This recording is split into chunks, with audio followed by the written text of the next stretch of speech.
Mas agora a gente vai falar de alergia, que é um problema que tanta gente enfrenta nessa época do ano. A gente sabe que pessoas mais sensíveis, né, com essa questão e até respiratória, porque o ar está muito seco e a temperatura mais fria, tudo isso faz com que aumentem os casos e caia a imunidade de muita gente. Então a gente convidou o doutor, que é alergista e diretor da Associação Brasileira de Alergia e Imunologia, é o doutor Pedro Giavina Bianchi Júnior.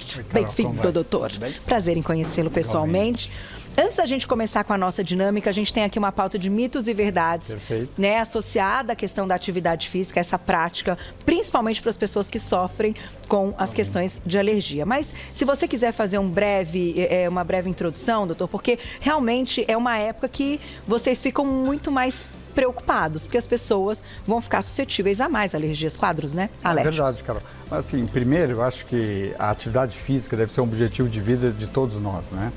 A atividade física, ela traz não só bem-estar físico, como também bem-estar mental, espiritual. Então, ela deve ser um objetivo de vida, né? Deve fazer parte da nossa vida, do estilo de vida, dos hábitos de vida de todos nós.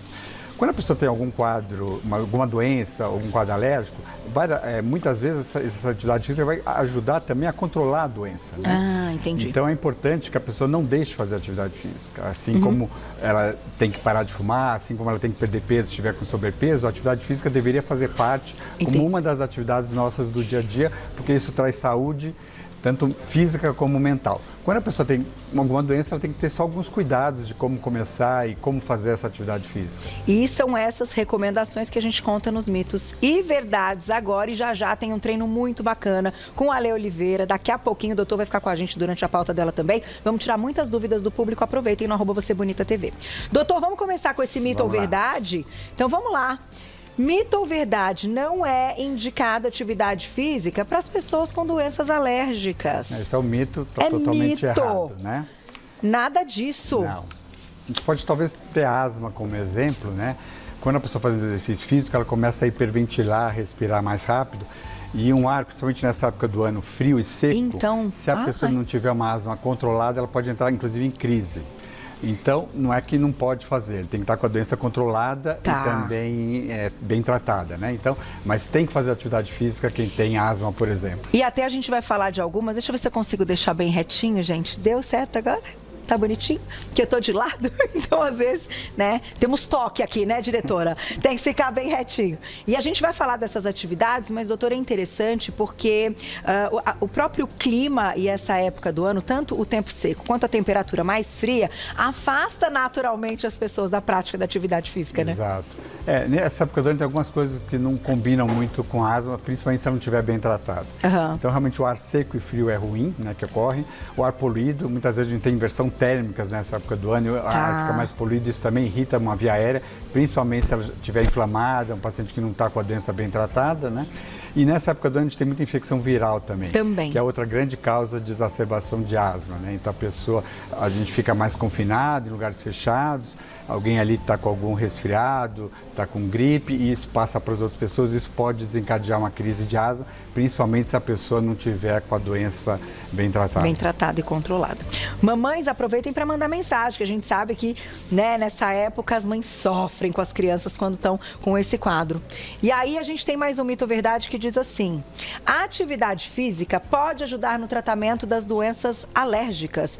Pode, doutor? Pode sim, é uma grande verdade essa, né? Então, vamos lá. E vamos pegar a asma como exemplo de novo, né? Um paciente treinado, ele tendo condição de fazer atividade física e com o passar do tempo, a atividade física, alguns estudos mostram até que a inflamação que existe nas vias aéreas vai até melhorar, não só pela medicação, mas também o exercício físico atuando para desinflamar essas vias aéreas. Olha que legal. Que ocorre na asma e na rinite também, né? É de uma forma metabólica? Ela tem uma atividade no nosso sistema de defesa, o sistema imunológico, que leva...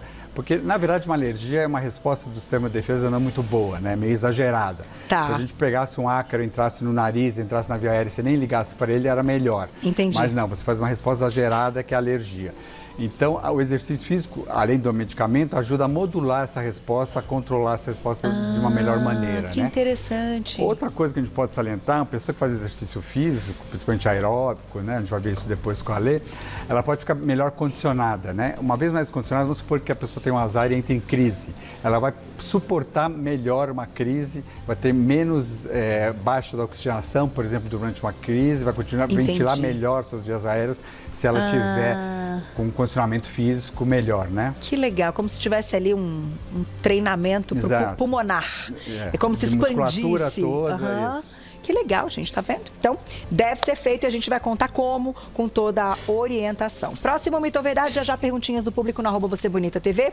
Diz assim, mito ou verdade, doutor?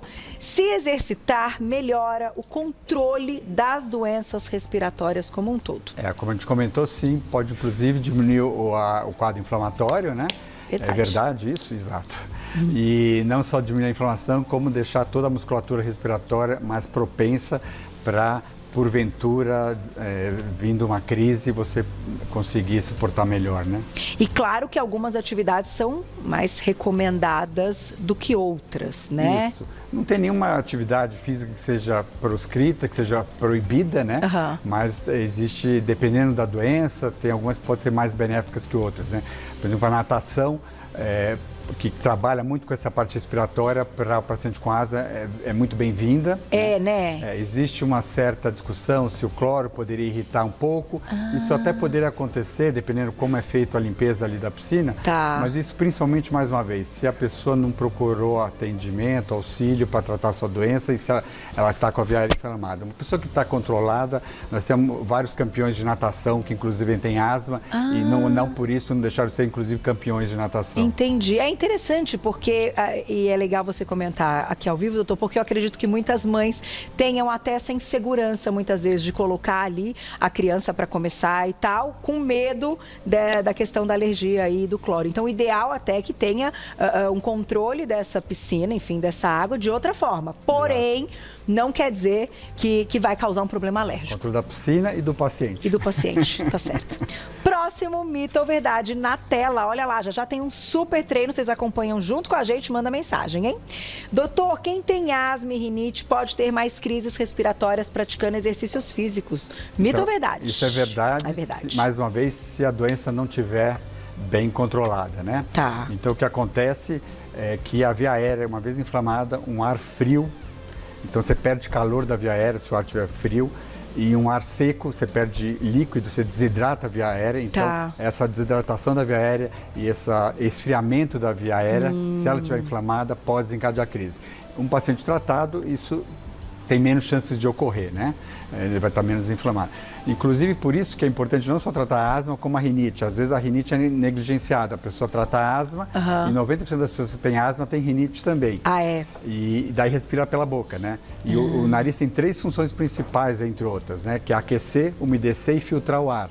Uma vez que o nariz está com a rinite totalmente obstruído, o que vai acontecer? Você vai respirar pela boca. Pela boca. Né? E o ar frio, seco e poluído chega lá sem passar por esse filtro, aquecimento, esse condicionamento todo, né? E umedecimento. E aí piora o quadro. O quadro então, você tem que tratar as vias aéreas superiores e inferiores também. Elas estão muito interligadas. Não adianta tratar só um lado. Que interessante. Eu acredito que muitos pacientes, então, possam até ter um início de rinite e que depois aquilo vai evoluindo e uma piora do quadro de asma. São muito frequentes. 30% da população tem rinite e 10% tem asma. Tudo bem que isso aí pode ter gravidades diferentes para cada paciente, né? Mas é muito frequente essas doenças, né? E é tão frequente que não é só o especialista ou alergista que tem que saber tratar essas doenças e tem que abordar essas doenças. Né? Na verdade, o clínico geral, o generalista, o pediatra geral, o médico de família, o geriatra, eles teriam que estar capacitados, né? A maioria está, mas, enfim, a gente tem que melhorar isso para tratar os quadros mais leves, orientar, inclusive para indicar exercício físico.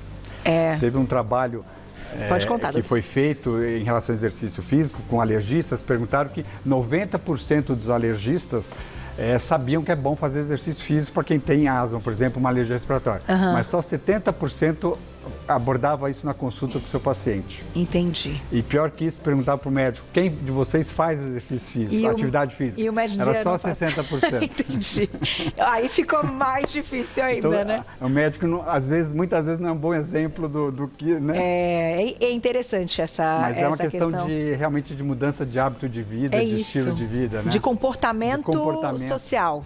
De todos nós, de né? todos, tanto do paciente se interessar por esse tipo de conteúdo durante a consulta e não só o que eu vou tomar para melhorar e não entrar em crise, né? Que mudança é essa? Quanto também, né? O médico está ali muitas vezes motivando o paciente também sendo exemplo. Não é simples, né, doutor? Temos um longo caminho, mas acho que você bonito aqui para ajudar nessa parte também. Conte com a gente, viu, doutor? Programas como esse são fundamentais justamente para esclarecer a população e os colegas de toda a área de saúde, não é nem só médico, né? Temos que dar o exemplo de alguma forma, temos que dar. Aí, esse próximo mito ou verdade diz assim, a atividade física contribui para o fortalecimento do sistema imunológico. Mito ou verdade, doutor? É verdade também. É verdade, né? É bom demais, né? Traz saúde, né? Traz saúde. E, de fato, eu até te pergunto... Está relacionado ao tempo que você faz de atividade física? Está relacionado à constância, mas não exatamente ao tempo? É sempre importante a gente falar, começar a fazer e sempre fazer alguma atividade, né? Tem o tempo mágico, o número mágico de 150 minutos, né? 2 horas e meia, que seria o mínimo de uma atividade moderada aeróbica. Mas, assim, pode ser... É melhor que seja até mais que isso. Então, cada um vai ter a sua adaptação, a sua rotina de vida, se a pessoa tem algum quadro alérgico ou não, se a pessoa tem algum outro problema de saúde ou não. O importante é começar, mas e implementar na sua rotina. E depois, talvez, tudo isso com orientação dos profissionais. Será que dá para aumentar? Não dá para aumentar? Talvez fazer uma outra modalidade, além da atividade física aeróbica, a parte de musculatura é importante, né? E a gente vai dar orientação, então, para essa prática, para quem está aí pensando, puxa, eu estou sofrendo aqui com a questão da asma descontrolada, até com a rinite. Já. Temos mais alguns aqui. O pessoal de casa manda mensagem que diz o seguinte, mito ou verdade, as condições climáticas atrapalham a prática de exercícios por pessoas com alergias. É mito ou verdade, doutor? Não, pode atrapalhar sim, né? Como a gente estava comentando, o ar frio, seco, poluído. Então é verdade, né? É verdade. Desculpa, doutor. Não é mito, não. Não é mito, não, é verdade. Então, ela pode atrapalhar. Então, nessa época do ano, às vezes, dependendo da pessoa, se não tiver com a doença compensada, pode, por exemplo, preferir fazer em algum lugar fechado, com condicionado, com ar-condicionado, etc., em vez de fazer ao ar livre, né? Outra coisa também, uma das coisas que dá alergia, em São Paulo a gente não vê muito, no sul do país tem bastante, é o pólen.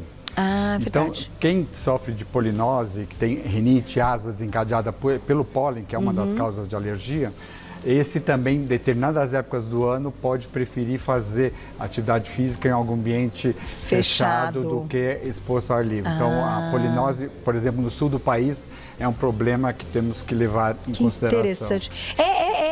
Para o teste, doutor, a gente descobre? Tem tanto teste cutâneo que a gente costuma fazer em consulta, como através do sangue a gente consegue detectar. Existe um anticorpo, né? A gente tem vários tipos de anticorpos no corpo, tem um chamado IgE.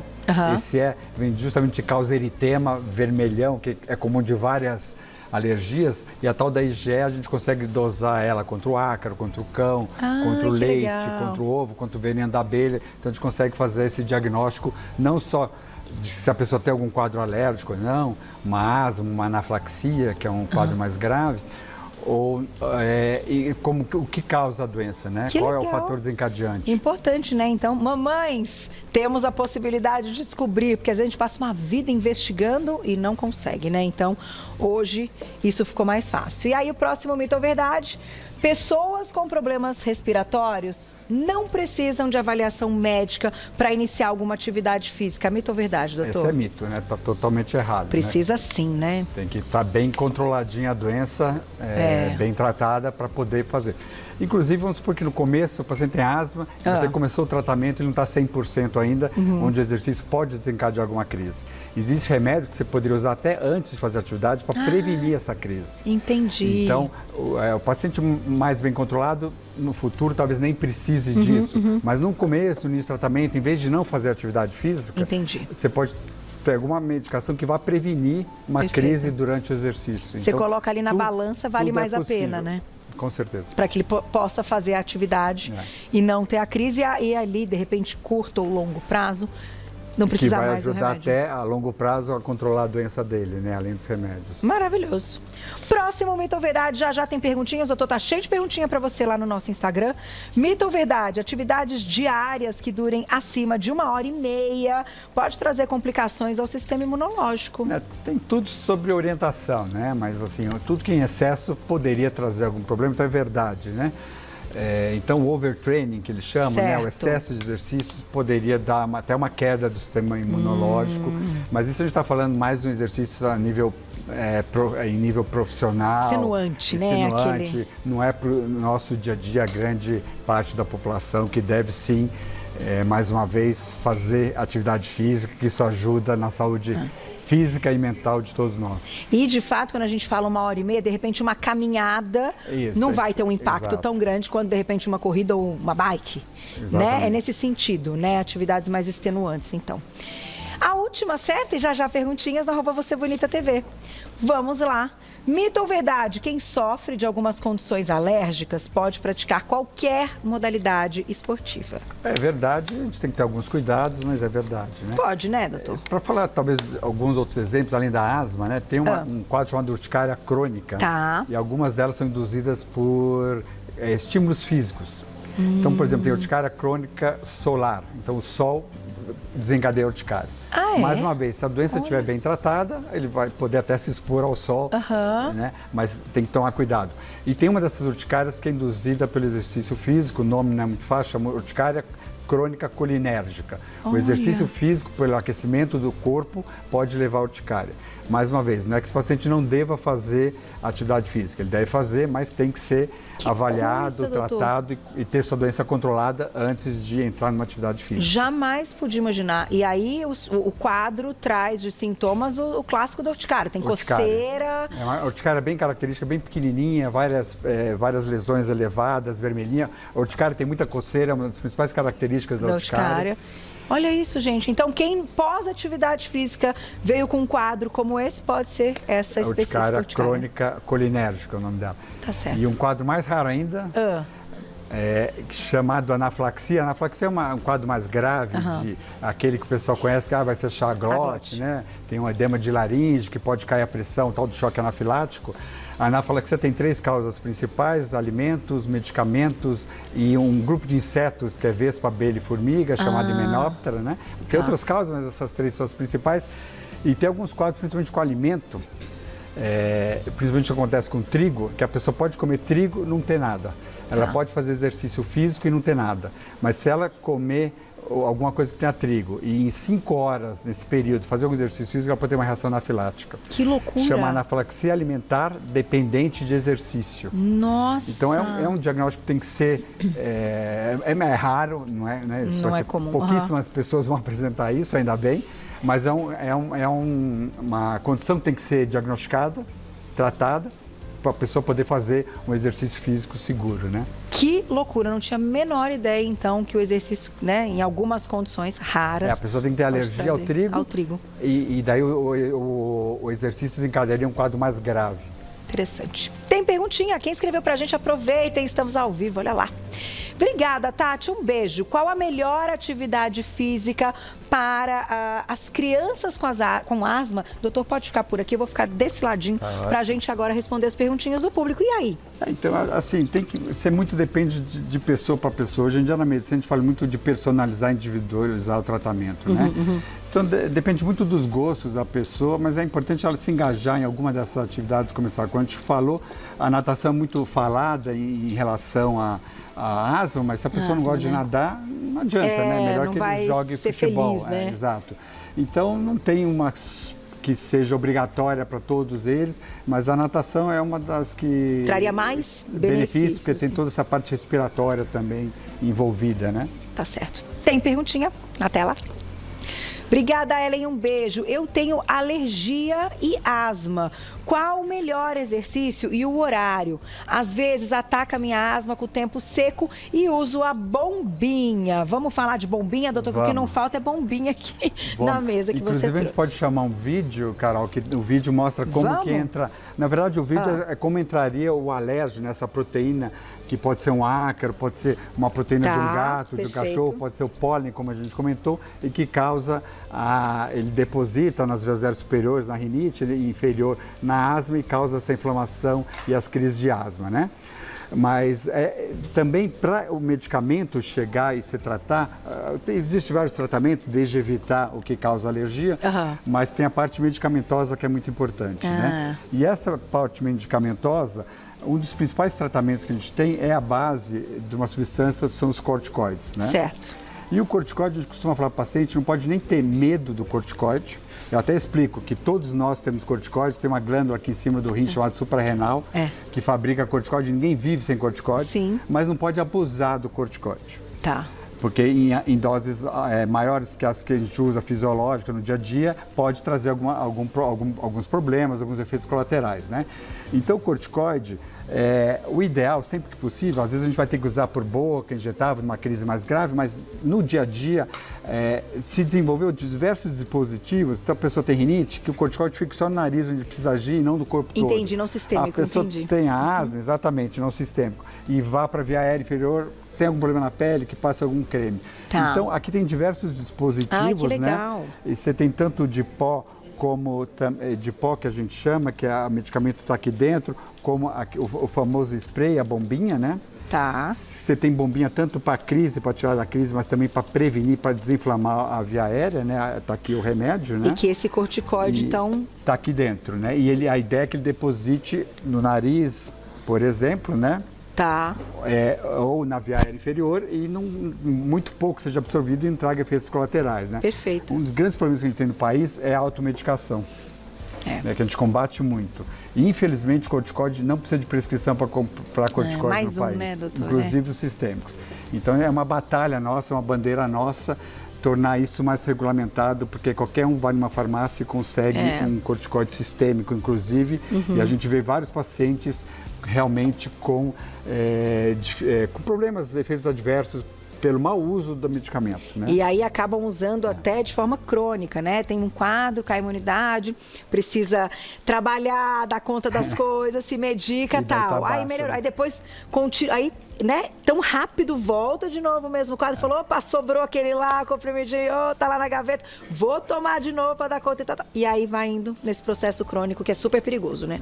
Então, e para quem tem asma mais grave, só mostrar para você também, hoje em dia, o que foi desenvolvido? Essa IgE, por exemplo, que eu te falei, que é o anticorpo aí envolvido nas alergias e outras substâncias, a gente hoje em dia consegue bloquear a resposta alérgica só com esses medicamentos, sem bloquear a imunidade, a parte protetora. Então, são por casos mais graves, a gente tem essa possibilidade também. Olha que legal. Gente, tem muita coisa, né? Continue mandando mensagens no @VocêBonitaTV, que a gente vai mostrando mais coisas que o doutor trouxe, inclusive o treino com a Lei, que é daqui a pouquinho. Então, a gente vai voando para o nosso intervalo. Na volta, treino sensacional. Vamos, então, juntar as coisas. A atividade física é parte do tratamento, do controle. E hoje tá bem bacana, tá para todo mundo. Não sai daí que eu tô te esperando.